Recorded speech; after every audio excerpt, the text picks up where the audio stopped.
The god Asa with his wife Asasi and his sister Nephthys. They are behind him in the back. And as usual, you see Ampo escorting the dead, setting the scales, and Jehuti recording the findings.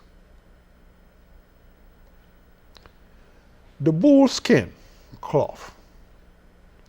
The bullskin cloth is part of the dress code of the deceased. During the offering of the mouth, the chief mourner, or the opening of the mouth rather, the chief mourner wears a similar cloth. While reciting the 42 declarations, the deceased repeats. For example, I have not stolen. Farewell with an ample. The final action of the chief mourner is to send off the deceased with some advice. By calling the deceased 3 times, if he's a man, and 4 times, if she's a woman. To convey messages to the ancestors, to the deities, to the goddesses, and the gods. But most importantly, the chief mourner will call the name of the dead and say, take this dog with you on your journey. It will protect you. It will growl at your enemies with its teeth. And this dog is symbolic of the god Ampo, the god who escorts the dead to the hall of judgment. To summarize, this presentation is about funerary leaders and how they do their work. As I indicated earlier, they derive their powers from this ancient Kemetic god called Ampo. This god is the god of mummification, tomb building. This is the god that escorts the dead to the hall of judgment, to the god Asa. So today, I just wanted to know that in African tradition, nothing happens without a reason. There are different responsibilities for different people. As I indicated earlier, this god is also responsible for the undertakers. But overall, the god Ampu. Okay, so we have this ancient god called Ampu, or Ampo, responsible for Bayasi. Bayasi are undertakers, and also responsible for Kunyorba. Kunyorba are funerary leaders. They work together. When you go to a funeral and you see the excitement that Bayasi have when it's time for carrying the dead to the grave, you will not believe it. You can tell that they really are getting a special spirit in order to do their work.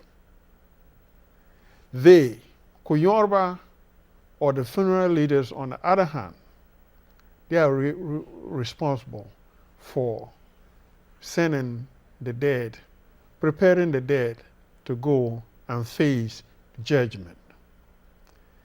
And the hymnal that is called banga, that they sing to tell this person, to orientate this person to go and face all these 42 gods and goddesses and speak while they weigh in their heart, and let them know that they have not sinned, they have not committed any sins, they've not stolen, they've not robbed, they've not cheated,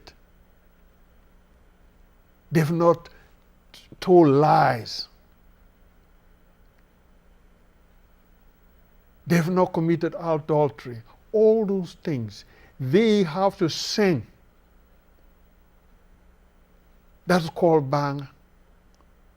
They have to sing and let this person know how to go about this. Then also goes about the deer, the war dance. If you see in a funeral, especially the elder of the village, they carry 42 quivers and they dance and they show the dead how to go and fight the denizens on the way, to the judgment or to the hall of judgment. It's unbelievable. The people demonstrate how to behave like a snake, to behave like a bull, to fight like a bull, to fight like a snake, in order to defeat your enemies on your way to the hall of judgment. And then when you get to the hall of judgment, be able to maintain that confidence and talk in front of 42 gods and goddesses that you are clean, that your heart is clean, that they should weigh your heart.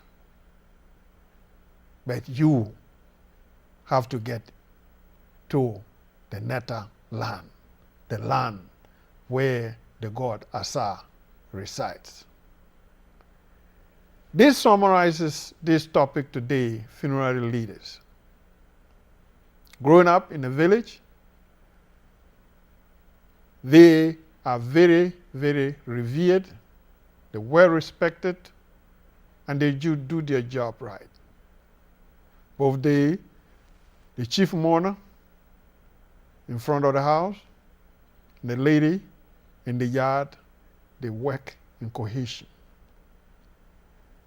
The women in the yard prepare the special food for the dead, while the men in the front are responsible for erecting the obelisks and also doing the sacrifices and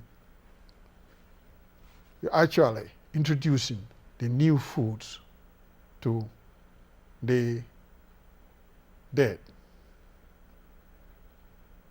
Overall, this is a leadership position in African traditionalism that cannot be overlooked. Because without funerary leaders, there is just no way that a person will be able, or a dead person will be able to get all this information before he or she travels before or appear before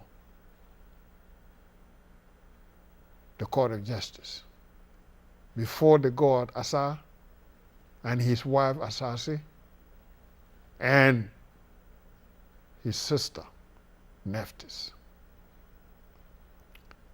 This brings about the conclusion of today's topic, funerary leaders. I thank you for listening and continue to watch DivineSpeech in African Traditionalism. Take care.